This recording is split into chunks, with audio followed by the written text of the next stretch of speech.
கருவறைதான் மனதால் நானும் அன்னையே மறவேன் என்று முன்னையே. நான் பாலைவனத்தில் விதை போல் நீ பருவம் தந்த மழை போல் என் காதல் செடியில் பூவும் பூத்ததே. உன் விழி திறந்திருந்தால் விடியலி தேவையில்லை.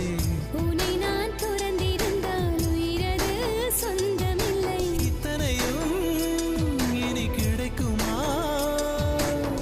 கிடைக்கும் கிடைக்கும் நான் கூட சொல்கிறேன். அழகே பிரம்மன்